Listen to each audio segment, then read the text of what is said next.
This week's Best Pro Wrestling Podcast is brought to you by Wrestler 3Wind over on thefanspodcast.com. On that show, myself, Joe, and Taco take a wrestler and talk about 3 of their random matches. This week, we talk about Diamond Dallas Page. To listen, go to thefanspodcast.com or look up The Fans Podcast on your favorite podcast aggregator.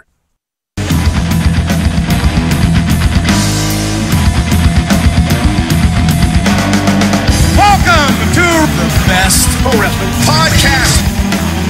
I don't get it. What? No, yes. Absolutely. That's right, geeks. Triple yup. Well, Rusev #1. This is the Best Pro Wrestling Podcast. My name is Tommy Stryker. Joining me this week is Taco. What up? Joe is here as well. Happy Rusev Day, guys. Happy Rusev Day. Rusev #1. Rusev #1. Rusev #1. So yes, happy Rusev Day. I want to do a couple of shout-outs right here at the beginning of the show. Of course, sltdwrestling.com website where you can find not only this podcast, but a bunch of fun fan articles and whatnot. A good place to interact with other fans and talk about wrestling. And I like the Fantasy League. Yeah, there you go. They got the Fantasy League there. They got and they know it's Rusev Day. They have a predictions league that we both, Joe and I, participated in. You won. For the last, I think I had like 11 points or 11 to 13 7. or something like that. I had 7. It's been going all year, and we're like way at the bottom with our 13 and 7 points. Doesn't matter. Keep it going, guys. It's the spirit. It's always next year, man. People at that. Well, hey, we're just getting warmed up. So yeah, there's a predictions league, all kinds of fun stuff to do over there. I want to shout out to a couple of different podcasts that shouted out to us. So shouting back at the Married Marks, we're going to be having both of those guys on Strong Honor in a couple of weeks here. Nothing nailed down as far as when it will actually air, but I'm going to have a conversation with them for Strong Honor in a few weeks. We'll definitely be putting it out before Wrestle Kingdom, so check out the Married Marks, as well as we got a shout out from the Strap podcast. Yes. Another couple, coincidentally, they're doing a wrestling podcast, a fun, snarky podcast. Like, we try to keep it positive on this podcast. They're definitely not positive over there. They're maniacs. I love it. Oh, man. On the Strap. But they do it in a fun way, in a way that's entertaining, more so. Like, some podcasts, wrestling related, are so snarky. I think I will fight them over Roman Reigns. But it would be fun. Yeah.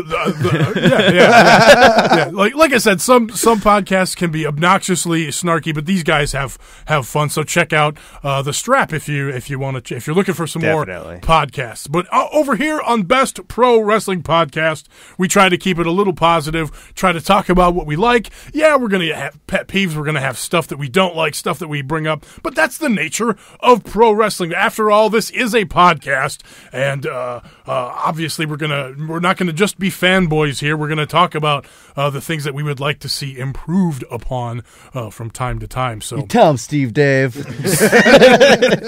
All right, let's get into a little bit of the news of the week. Pro Wrestling News. We have quite a bit of news for you. I'm going to kind of defer to you, Taco, because I haven't really seen this Anthem news and kind of what they're doing with some of their intellectual property, as it were. But I was just kind of skimmed up on it a little bit. I didn't go too far to read all the details on it, but it sounds like I don't know if you were watching Raw, you got to see, kind of Matt Hardy kind of start delete again. So it was indications that Anthem was dropping the charges or not pursuing them anymore to get the rights to the Broken Hardy character. And it sounds like they're kind of being that mentality in general. So if sounds like someone like Abyss might be able to bring like his character elsewhere if he needs to. So if you kind of developed a character in the TNA Impact system, it sounds like you can take it with you. Yeah, they didn't. I didn't really too many details on it, but it sounds like they're trying to make it write the proper paperwork. Sounds like they're trying to do something proper for once and make it the proper paperwork so these guys can use them and no repercussions, so everyone's protected too. I think it's a smart thing to do for the talent that's working for them now, because obviously they're going to want to take their gimmicks with them other places, because TNA's not a place where you can make a living anymore. Well, it's also like they need to be realistic. Impact. That okay, sure, if WWE starts doing the broken gimmick or awoken gimmick or whatever kind of delete gimmick you want, what's going to benefit you? You having that gimmick and it being locked up in your paperwork for I don't know how long these guys are going to stay surviving for, or let WWE and Matt Hardy take the reins of it and then do what you do with like AJ Styles and Samoa Joe and release their Impact DVDs. Like you can market off of this if you're smart enough, and that's the route Anthem should be going with this. Delete!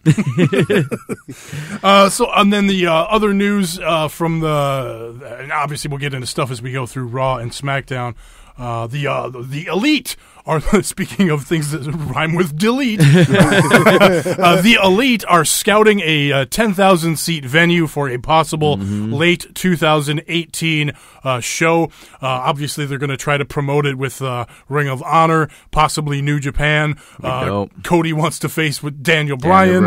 Obviously, I think the Elite Bullet Club could do it, probably with help from Ring of Honor and New Japan. I think if they pick the right city, pick the right location. We talked about this on Strong Honor, our Ring of Honor and New Japan podcast that we do. Check that out on stronghonor.com and wherever you find your podcasts. But yeah, I think they could do it if they do it in the right city on their own. But obviously, if you get a name like Daniel Bryan fresh off of his WWE run, I think his contract goes through Bryan, August. get Ryback on there. Absolutely right. I can be a... No, if it means the Young Bucks fucking just super kicking the hell out of Ryback, I'd take it. Not main event. That would be kind of entertaining, actually. But I don't. Speaking of, I guess maybe we could throw this into the news. Oh God, I forgot about that. Ryback's been kind of throwing his own. He's been putting his foot in his mouth basically since he started his damn podcast. The guy he started his podcast with isn't doing his podcast with him anymore. He's got like some porn star on there doing his podcast with him. He's repeatedly putting his foot into his mouth. The latest one that I tweeted about, and I try not to talk too much about Twitter on this show because I think it's a black hole. Twitter is. It's the Wild West, and it's full of trolls and full of shitheads. The internet's just full of trolls. Correct. But I did see on Twitter that somebody said, Ryback basically had said on his podcast that Japanese wrestlers should change their names to something more pronounceable, and he was specifically talking about Hideo Itami. So I was like, "Oh, you mean something like Kenta? What a Nimrod!" Ryback is—he's not a loss in the WWE world. Anyway, but getting back to the 10,000-seat arena thing, I think that would be cool. I hope it's in. I mean, obviously, we are in Minneapolis. They're not going to do it in Minneapolis, but I'm hoping they do it in Chicago because I made a trip to Chicago this year. Well, Chicago is just such a big wrestling town. Yeah. Those guys already have such a unique position with pro wrestling tees out there and the business that's booming out there with them, and so that's only going to help pro wrestling tees more. It's going to help was it AAW put on a they're gonna be able to take advantage of that weekend again. It's just Chicago's prime real estate for a wrestling company. Philly has the history there, of ECW and everything. Let Tommy Dreamer keep having that on Twitch TV. You don't need to go there. New York, it's so cliche, it's so crowded. Like Chicago just seems like just smack dab middle of America. Fucking let's get these guys in Chicago. And if they do it in Chicago, just let the CM Punk rumors start now. Well, he is. There is word out there right now that it's been confirmed that CM Punk is going to be at UFC 218 to talk to Dana White about his possibly lack of future. Okay. So yeah, it doesn't sound promising. I know about a month or two ago that it was sounding like Punk was getting back in there to full on fight camp train, right. And then this just popped up today or yesterday that Punk's going to be flying out to, I think it's pretty sure it's Vegas, to go, talk to Dana White at 218 to talk about his future. So talk about is it that he wants to have more fights? I think Punk does. Dana White does. No. So what's in Punk's future, though? Let him go. I think he would end up on something like Bellator. I think Bellator would pick him up in a hot second. It wouldn't be a bad move, but at the same time, like Swagger's now in Bellator, and he's going to take part, but at the same time, he has a background. What? Punk never had a background. Right. Well, and I just, while he doesn't have the background, I feel like Punk he feels like he's at a different level. So the Neville level? Yeah. What else? I don't even know what I was going with that. Punk feels like he's on another level. But it would be wise for Bellator to pick him up. But honestly, it's just for the name and for the attention. And Bellator has money to play, but they don't have... It's just a waste of money to bring Punk in. Obviously, money's not a factor for CM Punk. He wants to do what the fuck he wants to do. If he wanted to make money, he'd still be in WWE. Well, Bellator also has Viacom backing him up, so technically money is really not a thing for them. But he could go there and make a decent. He could make money. There's better names out there that they can bring in to put on a real fight. Like, I'm intrigued by Swagger. Is he going to do well? I don't think so. But honestly, if Bellator didn't pick up Batista, why would they pick up Punk? Well, has Batista had fights before? Oh, when he left WWE originally, that's why his intentions were. Right. But he was asking for like $20,000 a fight. Here's the thing, though. I think Punk would actually be a. Well, that's cool. I think Punk would be a big draw for Bellator. Actually, pay-per-view wise, if they decide to go that route, certainly in an arena. But then again, situation, like TV ratings, looking at Bellator and some of the circus shows they put on. And that's the only time you would. Right. Well, exactly. It's just Bellator is known for doing these circus kind of shows of, fights that shouldn't happen, that should have happened 15, 20 years ago kind of situation. So it's just like they need to step away from that if they want, they really finally have a great tournament going on with this heavyweight Grand Prix, and I'm really looking forward to it, actually. And Bellator is in the right direction of being a legit fucking number one spot for MMA. I don't want to see Punk on there.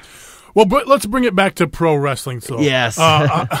Wrestling. I honestly, at this point, I don't think CM Punk is going to end up back in WWE. No. The question is whether he has any interest in going back to any kind of pro wrestling at this stage of his life. He's now almost 40 years old. Yeah, he's getting close. But he's had a couple of years off. But he did have a long time where he was getting his body's beat up. Mm-hmm. So, but does he want to go and work a New Japan style, a Ring of Honor style, an indie style? And would he be interested in doing a 10,000-seat arena in Chicago? That's the question. And like I said, let the internet speculation begin, because it's going to be a feeding frenzy if that's where it actually ends up. So, and I think even just the question in fans' minds is enough to put a few butts in the seats, even if they don't have the guy booked, even if he's not going to be there. Just this idea, and the Elite, the Bullet Club could tease it. They could invent some new hashtag that's instead of FTRR, get it? It could be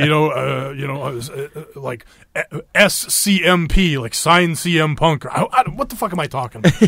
Whatever. You're talking about CM Punk as well. You're right. You're still talking about CM Punk to this day. Yeah, exactly. And wrestling fans are going to eat that shit up. Mm-hmm. So the Bullet Club are going to be smart enough to know how to market, to do something like that.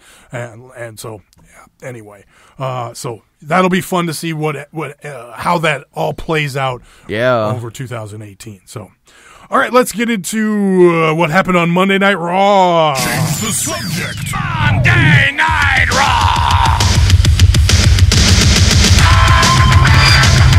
It was a good Monday Night Raw this week. I enjoyed it.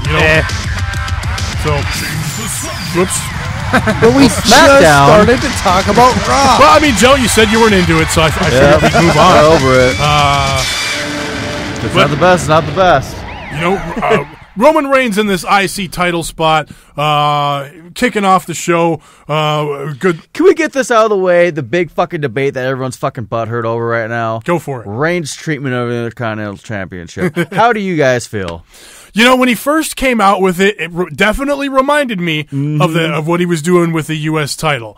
So there is that. But what he said about it, contradicts that. So there's kind of a cool guy factor to it. You know, slinging it around his shoulder. Right. I'm definitely not as mad at it as I was. When it was the U.S. title was so disrespectful. Even when he was cutting a promo, it was behind his back, away from the camera. At times, I swear he was dragging it. He was. At least with I don't mind the strap behind the back. Yeah, I'm the badass. Look like bitch. Look what I got. But when you're in the ring, in front of the camera, cutting a promotion, connecting with the crowd that you're the Intercontinental Champion, have it in front of you, be proud of that fucking thing. And he does this time. It's over his shoulder when he's in there. He's looks so comfortable right now, and he's turning me back on his side. It's so weird. the whole crowd. I mean, crowd. That's 2 weeks in a row he got cheered. I shouldn't say the whole crowd, but a big portion. You heard those. You heard the crowd. He's getting to that Cena point now where people are just, you can't wrestle, Roman Reigns. You can't wrestle. But Roman the you can't Reigns. wrestle side of it is more quiet now. Exactly. It's getting to that part. point though where he's striking all the chords on the fans. The John Cena thing. Well, it's fucking working. Here's the thing. Okay. It's because he's in the right spot, right? In the right spot. He's the Intercontinental Champion. He's not facing Braun Strowman or Brock Lesnar yet for the Universal title. We'll see what happens at WrestleMania. That's the thing. When he gets back to that title picture, where how does the crowd feel about him? And you know what? To WWE's credit, they did a really good job to make the crowd say the right things. They put Elias out there for like 20 fucking minutes. Elias was out there for so goddamn long that the crowd was like, "We want Reigns. Give us Reigns for Christ. This is going way too long." Symptomatic of not only a 3-hour Monday Night Raw, but so we'll just throw Elias out there and I fucking loved that segment with fucking the harmonica and shit. Fake harmonicas. I had fun with that shit. Speaking of the Miz Taraj, I hope Curtis Axel has that neck brace on for years. His new gimmick should be him in a neck brace. Like that's the greatest. He's just beating the shit out of people randomly. Yeah. Reigns does defend the title versus Elias. He wins with the spear after the long concert in the middle of the show. I did enjoy this match a little bit. Again, I feel like Elias got a little bit higher up, one with the fact that he's challenging technically Roman Reigns, and two, he had a decent match with the guy. Roman Reigns is, I'm not saying difficult to work with, but he's a higher up guy that kind of just has that attitude of he'll give it his all if he thinks you deserve it. Oh yeah, see, it's funny because I just said that I'm kind of turning on the Roman side right now, but this match too also reminded me. It's fucking this Roman matches. Fuck. This match did remind me of that, but I agree with you on the Elias thing. He kind of did shine a little bit. He, between his little feud with Finn Balor and now, being in the ring with Roman Reigns, he's showing that he wants to be in there with top dogs, and he's holding his own with it, though. I can't be mad at the dude. I mean, I'm walking with the guy, man. I'm walking with Elias, too. And Elias is walking with the big dog. But I did... Yes, sir. I kind of wish I'd have gotten the soundbite or sound bites, because the announcers incessantly put over Elias in this match. They were I don't know what the word is, but they were drooling over Elias. Elias is holding his own. Elias is amazing. He's in there hanging in there with the big dog. They were going insane for Elias. Booker T was for Elias. Michael Cole was popping for Elias. Corey Graves was not popping for Elias. No, even Corey Graves was like, I don't like what he does with his singing, but boy, he's really holding his own against the big dog, Roman Reigns, in this championship match here on Monday Night Raw. We just need Michael Cole to stop stop saying big dog. Big dog. There's something to be said about that. What else? But I agree with him, though. Like, you look at Elias since his main roster debut, and he's just been consistent, and it's great to. And then you look at someone like Jason Jordan since his main roster debut. It was neat on SmackDown, and then just. Problem with Jason Jordan is that he was not ready for the spot that they thrust him in, and bad creative. Kurt Angle's Honestly, son. I don't think he's that great without Gable. I don't. Well, he never was entertaining. He never I'm glad he's trying. That's now. what I'm saying. Yeah, it's great to see it with Gable, and in NXT was a good spot for him.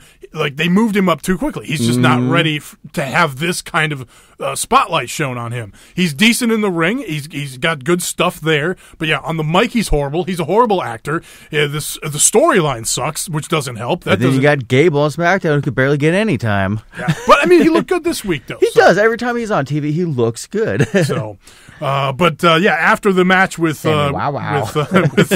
Elias, Reigns got attacked by Samoa Joe, of course. Samoa Joe Choked out with the coquina clutch on the ramp. So building up to a nice little match between those guys, probably at this is Raw is in Royal Rumble season, so it'll be we got a lot of time between now and the Royal Rumble. Royal Rumble coming up at the end of January, so we got like 2 months. So, but this is good because Raw will build up to bigger shows along the way to the Royal Rumble. So we'll have this nice Samoa Joe program with Roman Reigns, of course. We have Shield and Bar going on for another 6 months. Shield and Bar, but I mean, don't forget too. We didn't have Triple H and Stephanie on this show either. So I mean, you've got all of the stories that we got into last week. I mean, Triple H has the Jason Jordan heat with the Kurt Angle heat, the Braun Strowman heat. So there's a lot going on with Triple H too. So we got a lot of stories to tell between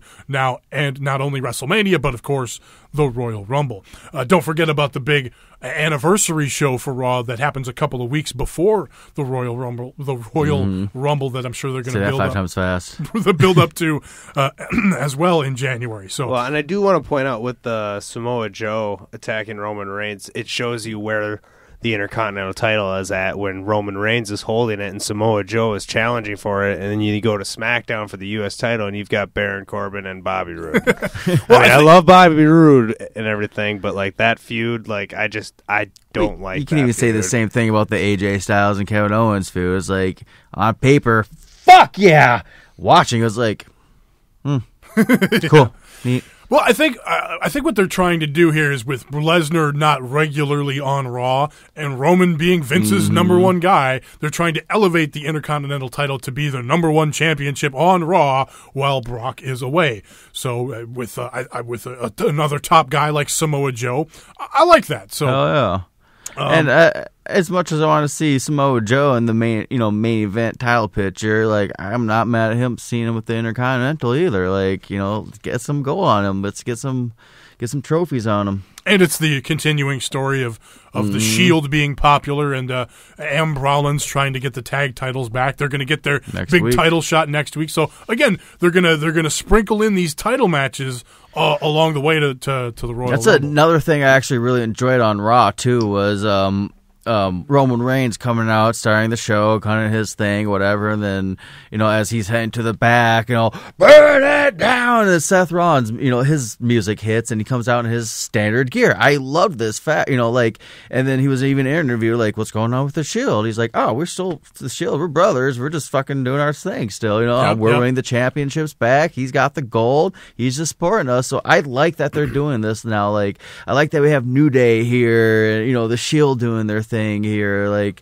I love the faction ideas, but I also like the idea of them still doing their own thing too, and still owning their own personalities at the same time. Like, especially since they all were such strong personalities when they were singles. These three guys are powered allies in a sense. They are a main event attraction. So I'm glad they're able to find that way to keep their personalities but still have that Shield effect. Hi. I had a point in there and I completely lost it. Way to go, Talk. God damn it. Fuck you guys. Just kidding. What was I gonna? Distraction again. You brought up. Hold on. Distractions. Too many distractions. You brought up Burn It Down. I had to rewind it. The rewind. They took the Burn It Down out.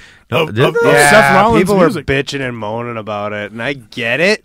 People bitch and moan about. You put the Burn It Down in, they bitch and moan. They take it out, they bitch and moan. But go ahead. But that's exactly the point. It's like, honestly, it could have just been a really shitty audio guy. He just missed his cue. He played the wrong fucking music. Who the fuck knows? I'm sure. Well, they have played the wrong music before. Remember, like right towards the end of Samoa Joe's run, somebody played like the original Samoa Joe music, which was that beboppy. That was so bad. That really, really bad Samoa Joe music. But anyway, yeah, they didn't. The Burn It Down is gone, at least for now. God, I did not like it. Anyway, so yeah, fun match between Cesaro and Seth Rollins. Dude, this got some time. Yes. Well, that was why I liked Raw this week. Some of the matches got time, and they were good matches. It felt like an old school Raw. Yeah. Good TV opener. Cesaro works the back and the core of Seth Rollins. They're selling the idea that Dean and Clinton Dix. Clinton Dix. Dean and Renee are off on honeymoon, and I love that's the music behind the fucking clip. Alicia Fox. Yeah. The honeymoon's going on, and that Sheamus is on some sort of Irish sabbatical. They said, like, what the fuck is that? But I think he said some stupid Irish Mohawk convention. My favorite tweet with this Irish sabbatical is it was in Ireland and just a barn in the field, just Sheamus' sabbatical. No, but I like that they made excuses that the other team members were not there. Mm-hmm. And then further cementing the idea that if Rollins defeats Cesaro, that furthers their cause to get a title rematch for the tag team titles, which Booker T refuted right off the bat. Like Booker T. I really got to start the what the fuck is Booker T talking about segment every week and get that going, because that was certainly in play there. Seth Rollins won with the Rainmaker knee out of nowhere after basically getting beat up a good portion of the match. But again, a good match. I still don't know how I feel about that finisher. Yeah, it just doesn't quite have that same the impact that it should. But it's something he could work on. We don't have a name for it yet. That's half the problem. It was cool when he did the knee into Ambrose's DDT into the spear. It was a cool combo, but I don't know. So we I don't know. Rollins said that they're going to invoke their rematch clause for the tag titles next week. So we are going to get that match next week. We had Titus O'Neil versus Samoa Joe. Now, usually I would play that soundbite to signify the sound that my remote control makes when I fast forward, but in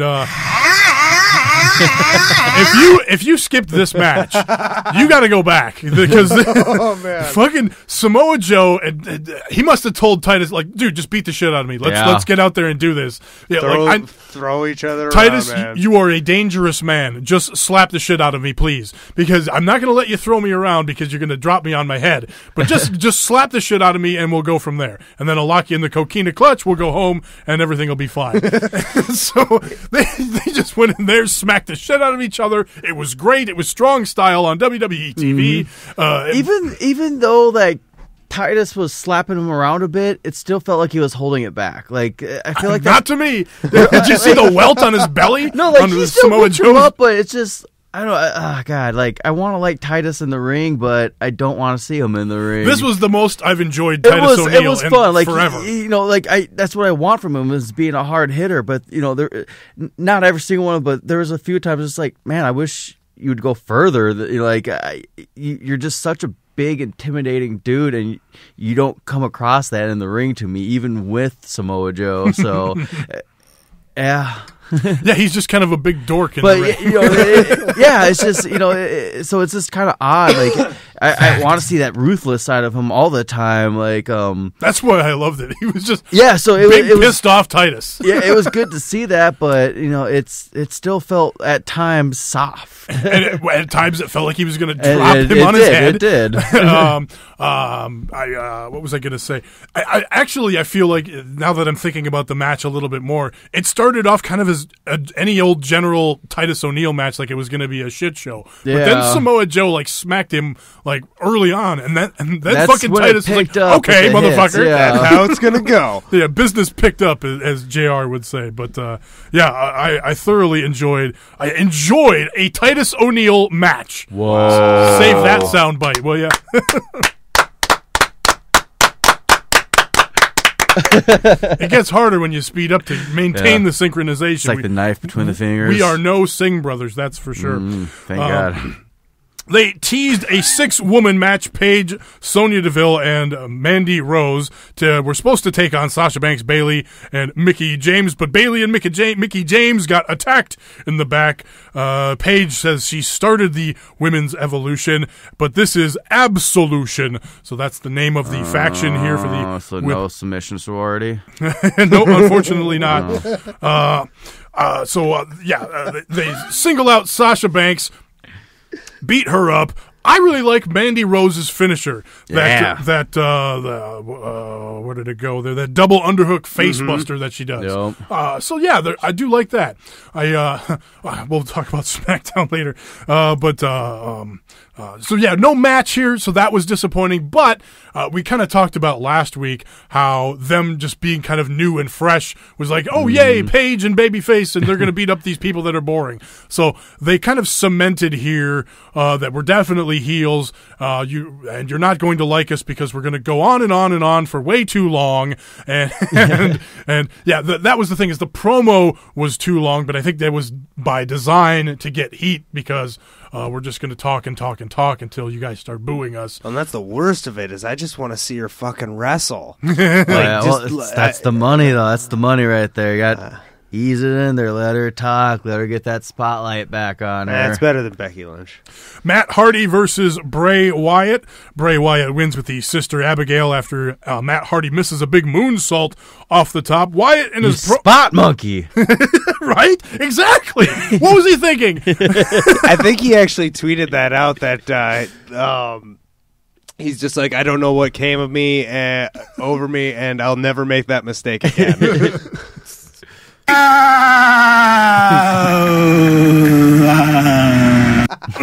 Yes.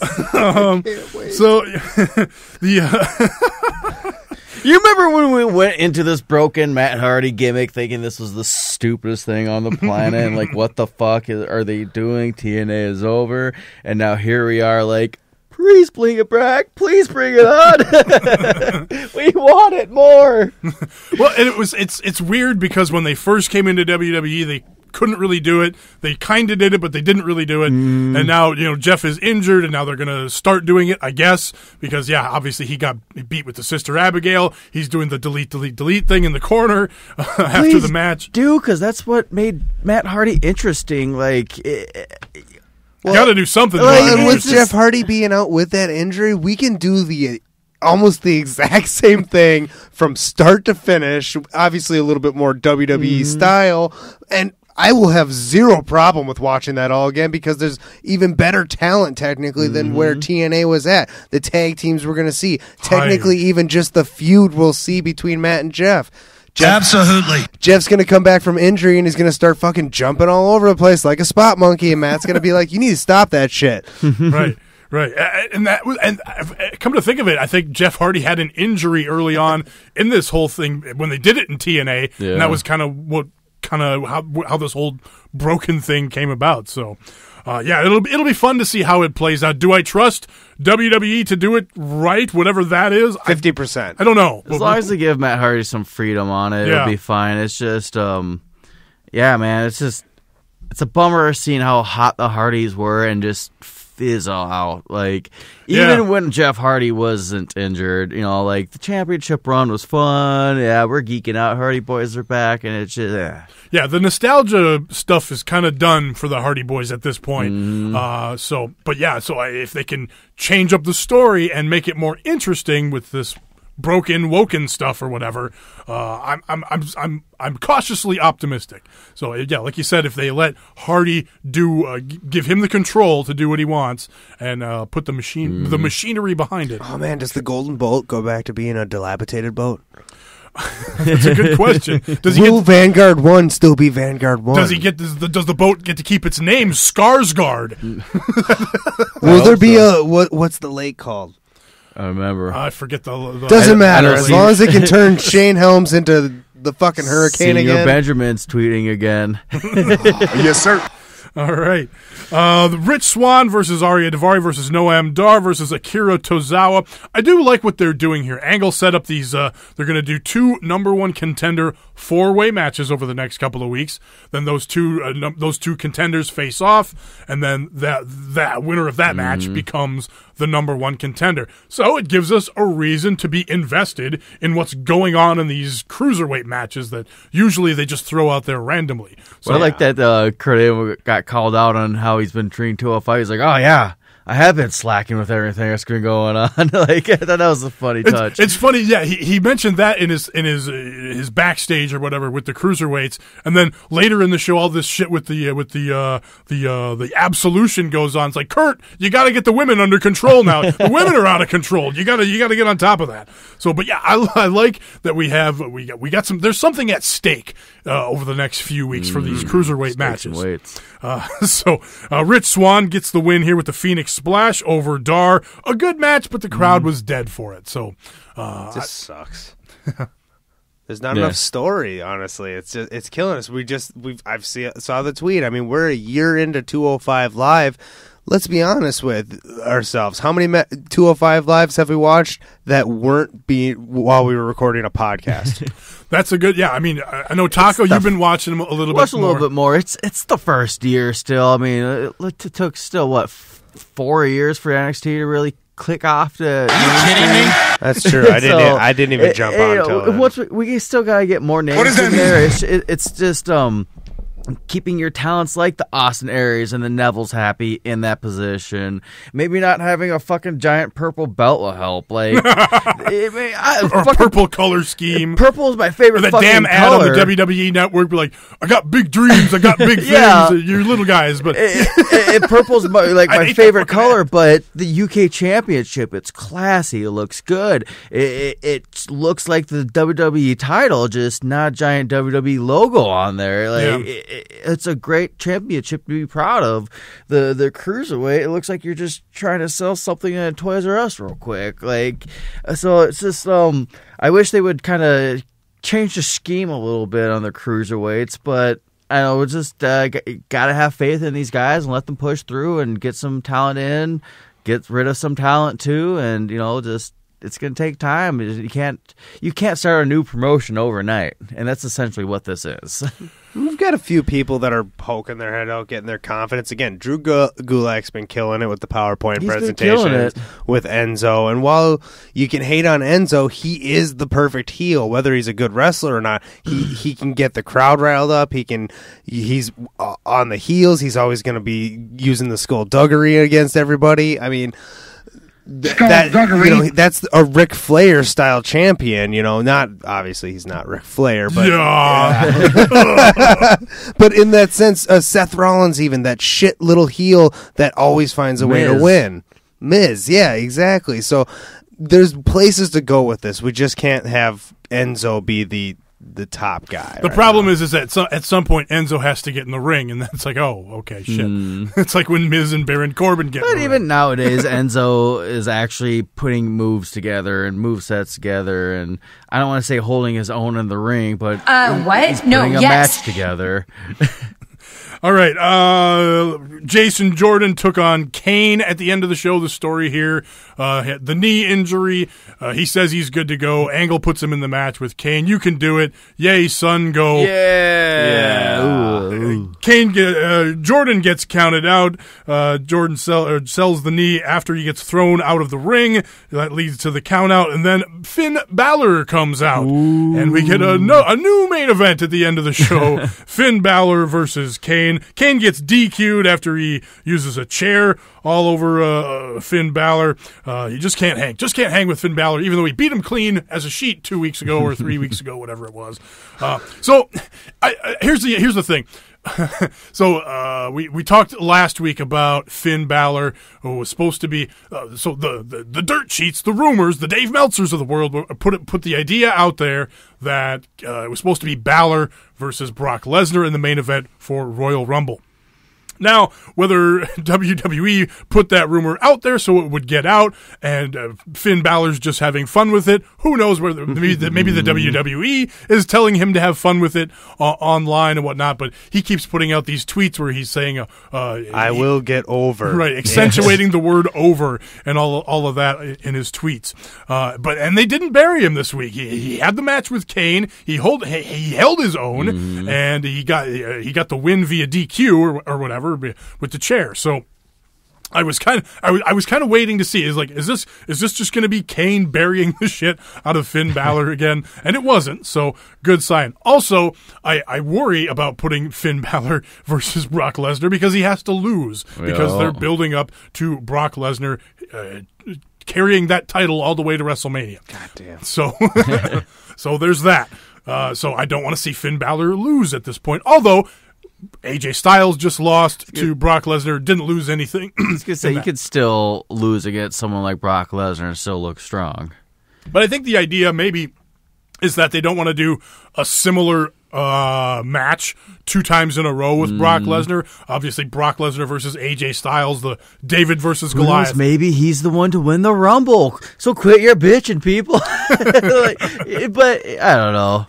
But what I was saying is maybe they don't want to tell a similar Brock Lesnar story, big guy versus little guy versus small athletic guy, twice in a row. So that's probably why they're hinting at going back to Braun Strowman. It feels like we're getting some repeats here. And this is all probably in all speculation at this point anyway, but it sounds like they're building to Strowman and Lesnar. We're going back to Roman Reigns and Samoa Joe. So we're kind of getting let's keep on track with the feud. There's too many intertwining feuds with Finn Balor's feuding with Kane, who's feuding with Strowman, who's also feuding with Miz, who's feuding with this guy. Let's get the story straight, you guys. Yeah. There's a lot of stuff, a lot of moving parts, a lot of ins and outs. But Raw has been good on a consistent basis in the last couple of weeks to me, so I don't want to complain too much. So after the Balor and Kane situation, Kane getting DQ'd after using the chair, Strowman comes out and it gets his revenge for getting throated the week before. And hot. That is so profane, Dana. You're the one that said it. Yeah, I love him coming out and just rubbing his neck the whole time. He's like, it still hurts. Selling it a week later, yeah. But yeah, he does it 2-3 times to Kane on the steps, of course, which is he so throats devastating. Kane 2-3 times. Yeah, he throats him with the chair. Very deep. Very deep. I did like that the commentators, though, might have even been Michael Cole, who was all like, no one's heard from him or seen him or knows anything of the whereabouts He's just been walking of from Braun one stadium Strowman to the next. Well, he probably just went back to the garbage truck like, oh, that's pretty good. I'm not like most men. So yeah, he got his revenge. So it's going to be Braun and Kane carrying the big man torch for now, probably the next couple of weeks as we build Braun and possibly Lesnar. Sounds like Lesnar's going to be on Raw in a few weeks, sometime in December. So they'll build up to that over the next that'll be fun. 4 weeks or so. So there's that. All right, let's switch gears and go to SmackDown. Change the subject. SmackDown Live. I can be a superhero. I'm going to make this a tag team match. Sigma!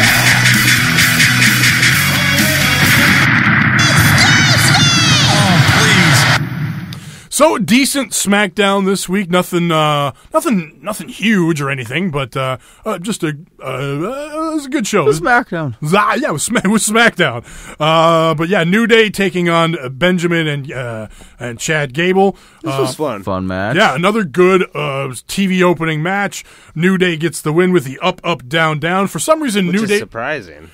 Yeah, a little bit, yeah. But, yeah, if they're building up New Day for a rematch already with the Usos, it kind of felt like they were building up Benjamin and Gable, but... I don't know. I was hoping, again, not even on New Day, but, like, with how Gable and Benjamin have been acting, like a heel turn, like we're better than all of you. We're better wrestlers. I definitely feel like they're definitely working that way, and I like that. They're being subtle about it. It's not to bang you over the head, we don't like you people in the crowd. We're bad guys and F you. They're being subtle about it. They're just changing the way they work a little bit, and obviously in the ring with the New Day. The New Day is going to be more over it with the crowd in general. Anyway. Especially when they come out with pancakes. Yeah, what was up with that? I feel like I know Maybe it was National Pancake Day. I know I saw something about pancakes and something at one point. I just don't remember what it was. I'm not mad at it, but they came out with pancakes and a plate and syrup and fed the Usos. That is respect. Yeah, man. The Usos were into it. Like, oh, we got some pancakes.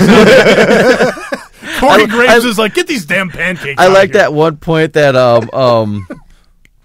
Saxton was like, I'm so excited to eat these pancakes, and the other one, not Tom Graves, Phillips. Tom Phillips was like, he's like, if you eat this, you better go right to the back room right now. Like, just like, don't do that. So yeah, fun opening match there. That drop kick off the top rope to Gable. Damn. Yeah. The Bludgeon Brothers took on the Hype Bros, and the story here isn't the Bludgeon Brothers. They won the match in seconds with the up is down and down is up. Interesting, the opening match won by the up, up, down, down, and the second match is won by the up is down, the down, and down is up. But then, after the match, they're getting interviewed. Mojo Rawley attacks Ryder. He says the landscape has changed. Finally, this has happened. We kind of been waiting for this for quite a while. Hype Bros are dead, man. Good. I was hoping it was Ryder heel turn, but I was actually hoping that too. Just something different for the guy. I feel like it's going to be too hard to turn a guy like Ryder. People are into Ryder, the woo woo woo, the broski. Are they still? You know it. I think so. They are, but I don't think it's really going to matter if he turns heel at this point. It might even get more attention. I think it works better for his gimmick too. Go back to just being the Long Island IC. And I think Mojo needs a complete change for whatever the fuck he's been doing. So him going heel and like being calm now would be great. I think. Let's make Mojo tranquilo. He's gonna go Chris Jericho next week. Just show up in a suit. I'm thinking like Mark Ruffalo and fucking Incredibles. Like, what's your secret? What does that mean? I'm always angry. There you He go. said Incredibles. Oh, did I? I meant Avengers. Incredibles 2 though. Yeah, dude. Better than Cars. Better than Cars. Lucky for us, Baron Corbin refuses Bobby Roode's U.S. title challenge, but I'm sure that'll probably happen at Clash of Champions in a couple of 3 weeks here. So, but he's not going to do it tonight. AJ versus the Singh brothers. Jinder comes out with the Singh brothers and attacks AJ Styles before the bell. Have we talked about on this show that suit that he was wearing? That was fly, dude. Jinder was definitely wearing his fleek suit. Killing it. Not mad at that. But have we talked about Jinder's theme music on this show yet? I feel like we did when it first started coming out. But that song is hot. Oh yeah, have you looked up the lyrics for it? I have not. Oh, dude. Yeah, we've awesome. had this conversation. We definitely did. We have talked about this. But here's the thing: when Jinder came out this week without the title now, and him not being in that spot, it's like, oh wow, this is where Jinder belongs. Not with the title, but just being a dick chasing AJ or just trying to get back in that spot. I like Jinder in this spot. I don't like him as the champion, being the braggadocious champion, but I like him in this spot. Right. Just getting heat, being a piece of shit, fucking beating up AJ before the match, but it doesn't matter anyway. AJ gets the win. Well, this was like, I haven't been positive on Jinder's whole title run, but I've tried to have that outlook on him. Yeah. They're trying to make they're trying to make a new star to keep the main event scene. You can't keep relying on John Cena, Randy Orton, AJ Styles, So it's like, that's why I said, like, he needs to win the Royal Rumble. Like, I still am favoring Jinder to win because he needs these kind of moments. Keep on sucking. To keep making himself a legit threat like this. Like, I like everything that's going for Jinder. It's that mic. And that would be so much fucking heat, though. Jinder winning the Royal Rumble. Oh yeah, it's just. But you need that. He needs those accolades under his belt right now. I mean, he has the WWE Championship and 3MB. So how about Nakamura winning the Royal Rumble? Yeah, what planet are you in? Come on now, come on. But I'm for that. Have you watched the last couple of years? It's not happening, man. I would absolutely love Nakamura to win it and go on a main event WrestleMania against AJ fucking Styles. It's just don't think it's gonna happen. I would love Finn Balor to fucking win it and shoo Roman Reigns out of the main event, and then him go to fucking WrestleMania, face Brock Lesnar for the main event. There's your Samoa Joe and Roman Reigns Intercontinental title picture right there. Boom. So there's, I want to see something different. Everybody wants to see something different. We haven't had a fucking odd winner from a Royal Rumble in years. Well, they've been pretty odd the last few years, actually. Triple Not H, odd, it's just shitty. Batista, Batista, Sheamus. Randy Orton, Shane, like guys we've seen already. Like the first time Alberto Del Rio won, it was like, holy fuck, cool. Like never been a big fan of his, but still, it was a shock. Like when Edge won it, like holy fuck, it was pleasant surprises. We need that in the Royal Rumble. We haven't had that for years. Well, we were supposed to have it with Daniel Bryan. We didn't get it that year, but we got a better story out of it in the long run. Jinder needs this. No, he doesn't. But the Jinder thing is going to be heat. Yes, it's going to be. yes. Well, one thing I will point out, I think it's the wrong. I think it's the wrong kind of heat. I think it puts heat on the promotion kind of heat. Like, why are we there's pushing nothing this wrong guy? with that. I think there's. But I still don't want him to win it. Bullets here and there. It's just. I think it's the I proper don't like heat. it. I don't either. Is the thing. It's just when he's coming out and saying like, "You people," and look at me. Your promos suck, man. Like you're getting the heat because you suck on the microphone. I want the fucking heat because you're a piece of shit, like you just said. Attacking AJ Styles, throwing him across the fucking ring, attacking the Singh brothers after the fucking match. That's what I was gonna bring up. We're talking about multiple times that he's done that, and I like that. No matter what, the Singh brothers are always by his back, and they accept their punishment. That's just the way it fucking is. It's the hierarchy. So I do love that about his character. I don't want to get too far ahead because I got to talk about the finish of this match. That second rope Styles my God, dude. onto another Singh brother. That was amazing. Gets the win, and then Jinder comes in, colossus both of the Singh brothers. I instantly. I even like that finisher of his. the Colossus. I hate the Colossus. I hate the name of it. I hate it. It's like Miz's finisher. We Where had it's enough of you talking that such flim-flam. a slimy fucking finisher. Go ahead. I'm sorry. Oh, it's just like it's like Miz's finisher. It's just such a slimy finisher, just out of the back from nowhere, just because we were just distracted with some bullshit. Like, I'm excited. I hope Jinder can blossom from this push he's getting. I can't wait to see what happens when he doesn't have the Singh brothers by his side too. So when I saw him beat up the Singh brothers on SmackDown, I instantly got this idea in my head. So Clash of Champions. This is the big rematch. Jinder's rematch for the WWE Championship. And along the road, the next couple of weeks, he continues to be frustrated and beat up the Singh brothers. Then come Clash of Champions. The Singh brothers have had enough of his bullshit, and they turn on him or walk away or favor AJ, which would actually lead to the continuation of the feud, actually. But I like that story. So that I think that would be a lot of fun, too, seeing where this Singh brothers' allegiance lies going forward if Jinder continues to abuse his lackeys. So that should be. And I heard just kind of going to the Starcade a little bit, the cage match between That's what I wanted to talk about in the news. Motherfucker. I forgot about Starcade. I'm glad you brought it up. But that cage match sounded great. You know, like the whole event sounded like it was fun, and a lot of people are just felt like kids again, so that's great to hear. But WWE knows how to put on good house shows. Oh yeah, and just hearing that another, of course, AJ Styles and Jinder Mahal match was good, but the finish, like, people legit thought that Jinder Mahal was going to crawl the cage and win until fucking AJ Styles kicks the cage in his fucking face and drops down to win. Like, you know, it's just like. He can be such a great bad guy. I hope he can turn into one. I want to talk about that Starcade thing here before we. Nope. We'll sidebar and then we'll get back to SmackDown. But yeah. A lot of people were upset that they kind of built up to this thing. Yes, they're called bitches. Starcade's a big name, and they've put house shows on the network in the past. Yeah. And so a lot of people were upset that we Cry me couldn't a fucking see river. the river. Well, and I would have liked. I'm more butthurt over all the people fucking complaining about not being able to see this. Do you ever want to go to a house show and see something special, have fun with it? They can bring back so many different random pay-per-views and just have fun with, be like, in Chicago, we're bringing back, like you said, Halloween Havoc for no reason. Yeah. They do all these random shows, but no, I gotta be a fucking bitch on fucking internet. Oh, I can't see a fucking match. Oh, I'm so sad. They were all predictable. Let's be honest. Look at all the matches. They're all fucking predictable. So, fuck them. Okay, well, here. All right, I'm good now. No, I would have liked to seen it, yeah, just like anybody else. But here's the thing.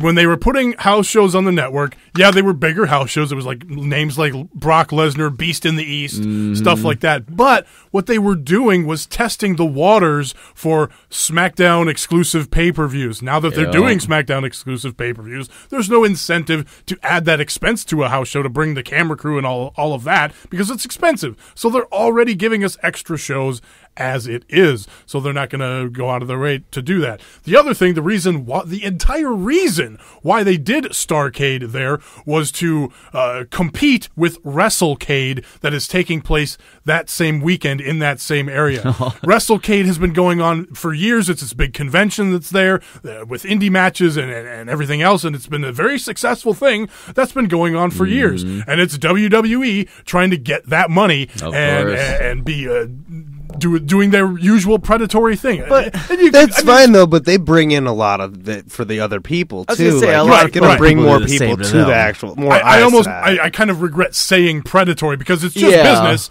and both places can succeed mutually there. But I mean, technically, obviously, with them owning the Starcade name, going up against WrestleCade, I mean, obviously, there's something predatory there. Of course. A little bit. I think a lot of people, too, were kind of butthurt about it because we just had fucking War Games and then Starcade and now Clash of Champions. So it's just like a lot of people are like, WCW!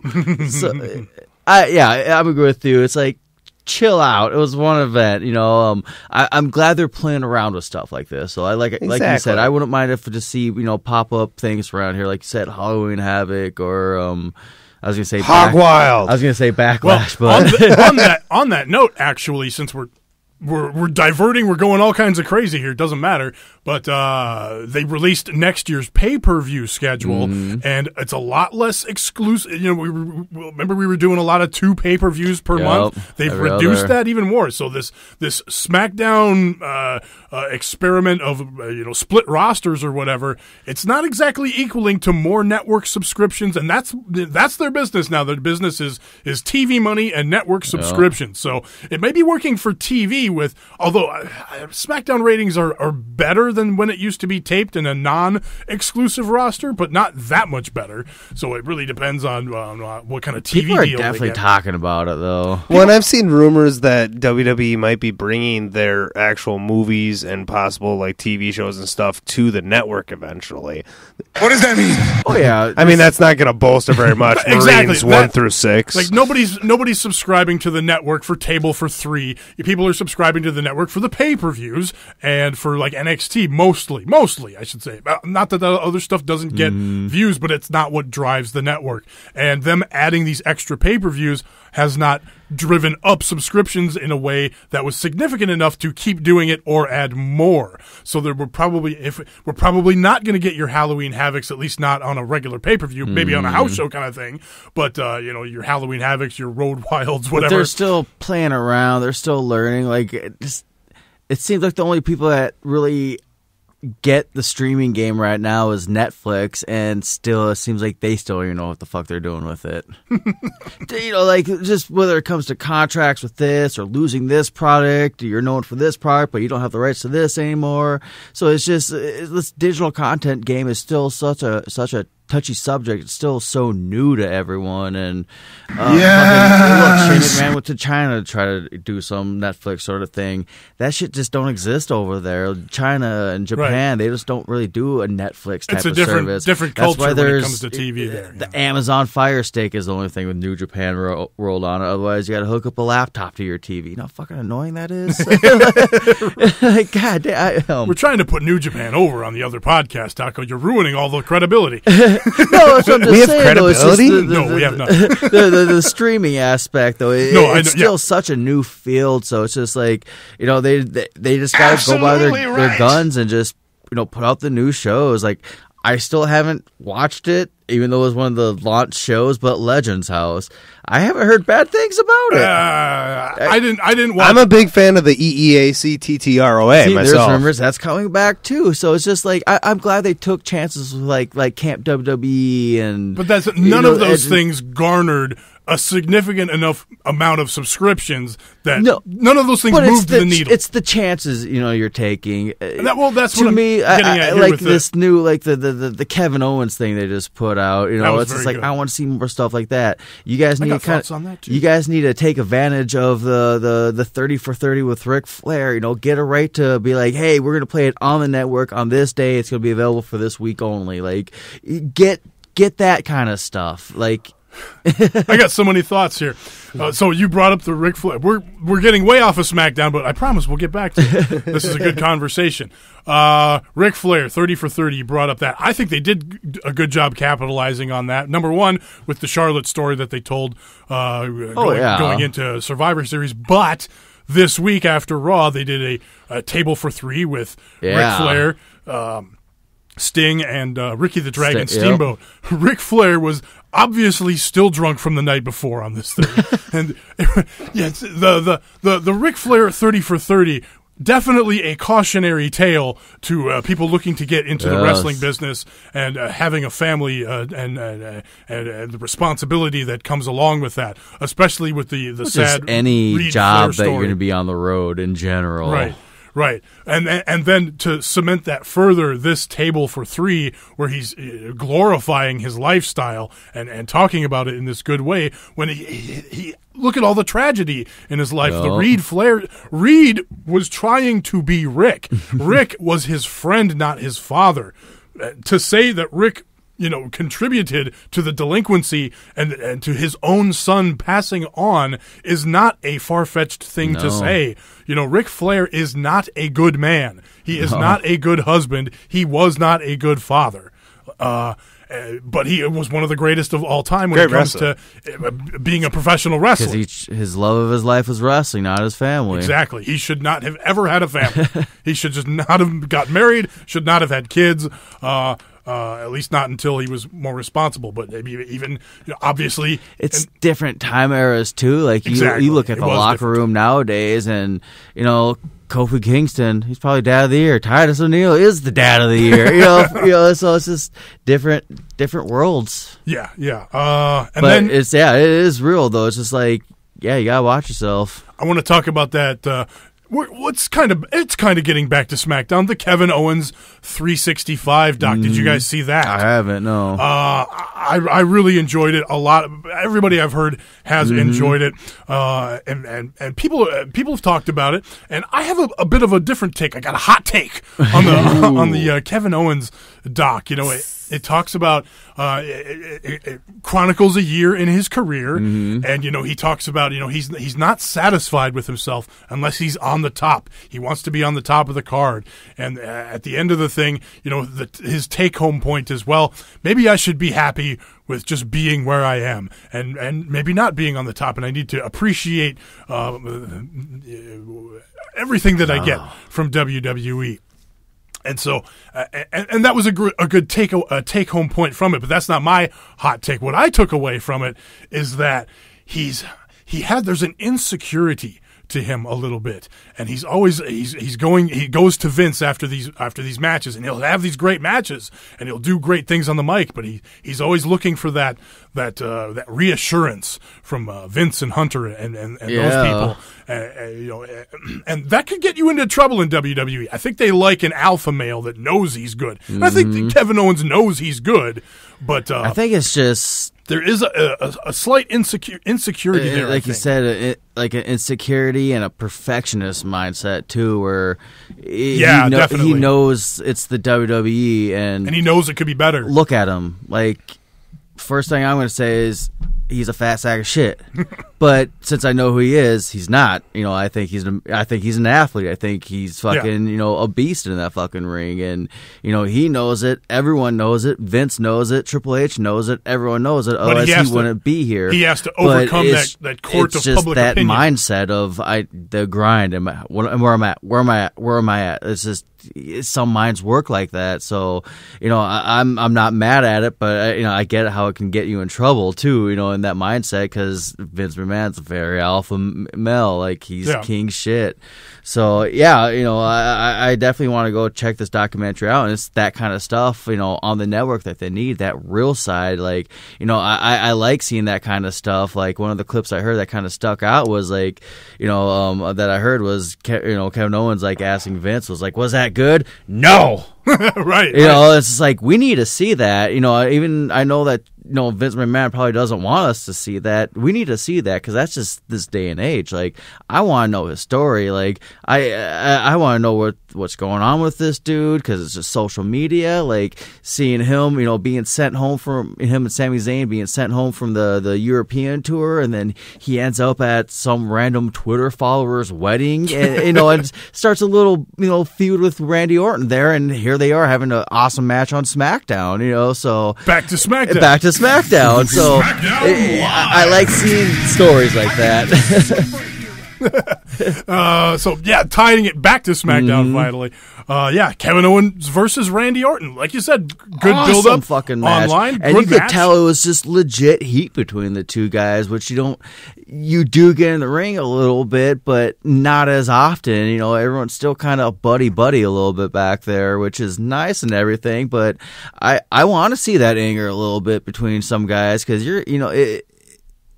it's already pro wrestling is fake. Yeah, I know. But when you get two guys you could tell they don't like each other, but that's how they get each other's respect.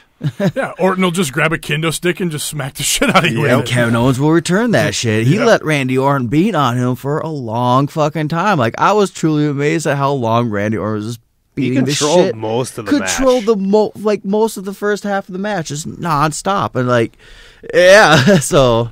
Yeah, it was a good match, and obviously the insecurity thing doesn't come into play here. Kevin Owens got a big victory over Randy Orton. Yeah, it was no DQ. This match, anything goes! Sami Zayn barred from ringside, but when they spill out into the crowd and onto the stage, Sami Zayn comes out, and I love like Corey Graves or somebody was like, but it's not technically at ringside because they're on the stage. I'm like, God, some of the weakest chair shots I've ever seen. Yeah, dude. It was bad. I'm glad they made this one a no DQ match, though. It's like I said, you could tell these two guys got some beef they need to take out on each other, and what better way to do it? I guess that kind of took me out of the moment when Shane did that. It's like, no DQ always favors the heel. It's in the end, and of course that's what happened here. Kevin Owens got the win with the bullfrog splash off the top rope. It's the mindset of Shane wanting to punish Kevin Owens, and what better way than giving Randy Orton complete reign of anything and everything. Sure. No, I completely understand there. So no firing of Kevin Owens and Sami Zayn yet. We did have a little more tension between Shane McMahon and Daniel Bryan. A titch there at the beginning, but yeah, nothing to write home about. Slow really. build. Yep. We had the Riot Squad actually in a match, so they didn't outright copy Monday Night Raw. At the beginning of the show, they do the graphic. It's going to be a 6-woman tag match. It was the same type of thing that they did on Monday Night Raw, and I just thought it was so funny because I thought they tried to make the Riot Squad or whatever. They tried to make them look exactly like the Monday Night Raw group. My girlfriend, I'm watching Raw Monday night, SmackDown Tuesday nights, and she's seeing this kind of happen, so she's kind of like, oh, hey, chicks, awesome. And then Tuesday night, she's all like, is this like the uglier version of the chicks on Monday night? Like, what's going on here? It was, because Sarah Logan's got the braids. I swear, has Sarah Logan ever had the damn braids They stand before? in the same exact spots in the ring. Spot. Liv Morgan, they made her tan and put lipstick on, similar to what Mandy Rose is, like a same color scheme. And of course, you got the pale one in the middle. Yeah. So it was like, what the fuck is going on here? And my girlfriend even points out with Paige and Mandy Rose, and then Ruby Riott and Liv Morgan, she's like, those two chicks would never hang out with each other. Look at them. Right. That's like what I brought up last week. Like, at least if Ruby Riott was on Paige's team, at least they'd be both pale white girls. Right. It would kind of be a similar thing there. But, yeah, they none of them really look like they would be friends in real life, which is a problem. But nevertheless, at least we got a match here. They didn't outright copy Monday Night Raw and attack 2 of the 3 women in the back. Riot Squad get the win, with Ruby Riott getting the win over Charlotte. She's grabbing them, man. She's going for it. So that's a big moment there coming girl. in. Let's see. We had the Fashion Files is back with Finally. Sod. That was a rough one. But I still enjoyed it. Yeah, you would. Well, Connor and Victor apparently are dead. They're victims of poison gas now. Oh, they're dead. So I don't know. There's a lot of murder in WWE. I really hope they come back just nonchalant, like, hey, guys, what up? Or something completely different. It might be interesting, too. I don't know. I enjoy the Fashion Files, but I feel like we need something else or something to Yeah, this one a match, maybe? Yeah, can we get some wrestling out of it? That would be good, right? I mean, And I'm okay. I'm okay Breezango- with them just dropping the theme thing. Sprinkling it in here and there wasn't too bad. But now that every episode has been like, Pulp Fashion or the Saw version or the Stranger things, if we could just get them just having fun with each other again, even with Ascension, I'm okay with that. We don't need these themes. I hope out of this we get someone's WWE debut, even just for a night. And I hope it's Shark Boy so that they can jump the Shark Boy. Well, here's the thing, too. So they built up the idea that it was the Bludgeon Brothers that trashed their office or whatever. So I thought we were going to get a Bludgeon Brothers match at some point, which could still happen because they're still building up the Bludgeon Brothers, giving them some squash matches with Hype Bros and whatnot. Nope, it's going to be Basham Brothers. So we could get that at some point, and should, because they built it up. But now we have this other character that it was threatening to poison him, the Saw version. Well, who is Saw? Who's poisoning the Ascension? That's got to be somebody completely different. So now we've got another thing. So it's Neville. So Boogeyman certainly could be Neville because he hasn't. He's still technically under contract, and he could show up at any point. Things are sounding good. So I'm sure when Neville walked away from 205 Live that he wanted to come back and be a part of the Fashion Files. Absolutely, that's what was missing from being on the Neville level, of course. So that was SmackDown. Let's talk NXT. Change the subject. NXT. Oh, apparently, Naomi is injured. Dislocated shoulder and shit from SmackDown. I just popped in my head, so she might be written off for TV for a little bit of time. Interesting. Well, wasn't it? Carmella got written off, wasn't it? No, it was Naomi. Naomi was on TV this week. Somebody's doing the movie with the Miz. Oh, Becky. Oh, Becky Lynch. Yeah. That's right. So yeah, okay. So she's going to be gone as well as the Damn. Miz Miz Yeah, she's for a been, while. I guess, hiding all the good coffee on set from The Miz and Shawn Michaels. Shawn Michaels is in the movie too. Yeah, fuck. This is Marine gonna be a 6. good one. Huh? Gonna be a banger. I Just like Shawn Michaels last. I like movie. that the whole idea. Oh yeah, hell Jesus. I like that the whole. I like that the whole point of the Miz getting the Miztourage together was because they were movie stars and he's gonna make them great, and then here he is gone filming another movie. And Axel's in a neck And brace. they were just in Marine 5, but they're not good enough to be in Marine 6. Guess not. No, they probably died in Marine. Probably. I think you think they'll get Summer Rae in Marine 6. No. All right. No. Oh, it's too good. What were we talking about again? Marine NXT. NXT something. We didn't talk last week's NXT. We recorded the show before NXT aired last week. Yeah, it was cool. But yeah, we had the it was Awesome match between Gargano and Dunn. Gargano and Dunn and the Ruby Riott and Sonya Deville. Sonya Deville. Yeah, it was actually, I thought, her best showing.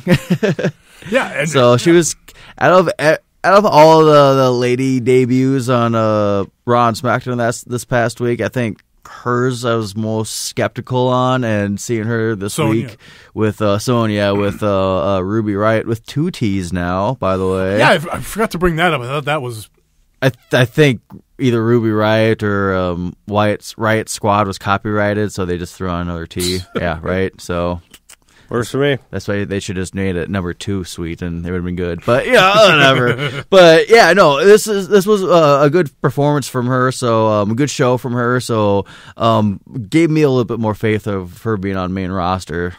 So this week's NXT was taped in San Antonio the weekend they were doing the tours of TakeOver. So a fun show being from a different location was fun. Very small there's location too. Well, the thing is it was in a theater, and so the hard cam was on the side that most of the crowd was on, kind of shooting at a stage or whatever. So there were only a couple of rows of fans opposite of the hard cam and along the sides. but even the sides were not that filled. right, either, because you know? most of the crowd was Yeah. in the theater behind the I hard don't believe camera. you. So there was that. But yeah, you're right. It definitely looked like a small venue here.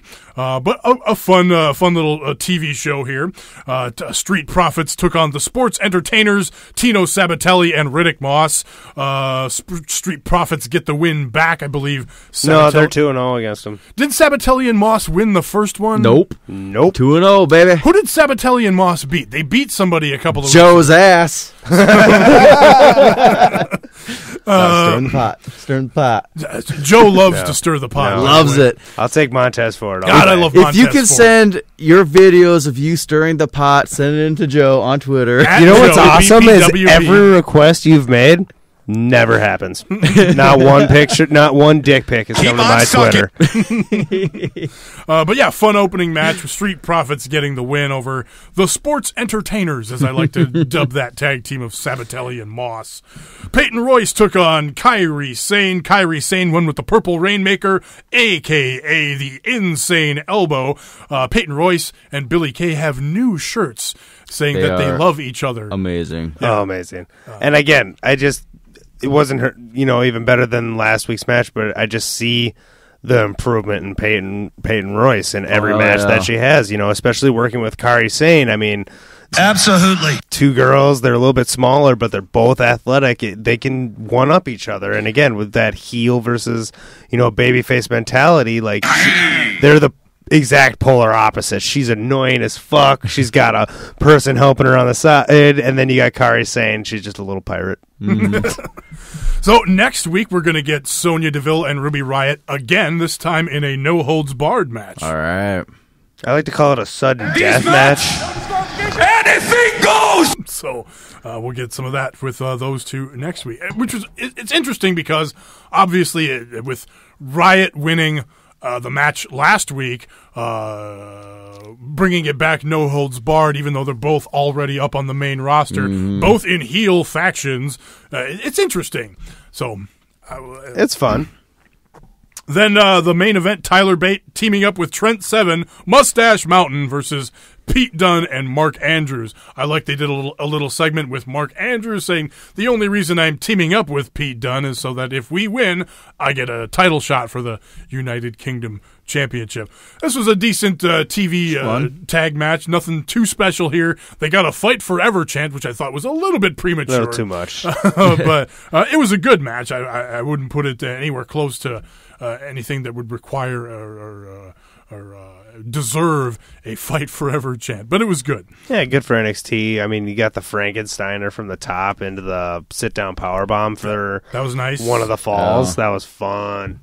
Then Pete Dunne attacks his partner, Mark Andrews, after the match, after they lose, of course. Well, that's because it was Mark Andrews' fucking fault. Yeah, he took that Tyler Driver 97 like a champ and lost. And then Dunne... Take that. Well, actually, I think Dunne actually took that. Was it Dunne that took the loss? Well, yeah. It was. And then, so right, so that this would... I remember like it was yesterday.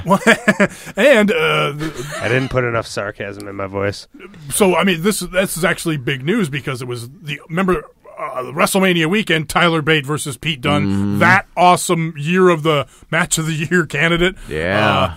With obviously Tyler Bate hasn't had his rematch since losing, and then him getting a pinfall win over Dunne here certainly cements his chance to get a rematch at some point soon. Hopefully, nothing wrong with that. Hopefully, the takeover at the next takeover over Royal Rumble. Yeah, 27th, that'd be I think. Pittsburgh. Yes. Yeah. I like that I hope they keep going with it, but the UK guys been on NXT a lot recently, and I hope they stay a little bit. Yeah, it's strange because they're in a very strange spot because they got the UK guys under contract, and they decided not to do the UK show because the show that they were going to compete with in the UK did not come to fruition. Weird. So they had no reason to do a UK show, so they canceled that. So they just got these UK guys. So yeah, it would be nice to see them on NXT more, but it's just odd because you've got this UK championship, a championship for a show that does not exist. Well, and you're flying them back and forth from UK and America too. Right. Well, hopefully they maybe set up shop in Florida there like the rest of the NXT folks. But who knows? I think a lot of those guys are still allowed and still do work a lot of UK indies, even ones that have their own streaming services. They're like still selling their own stuff too.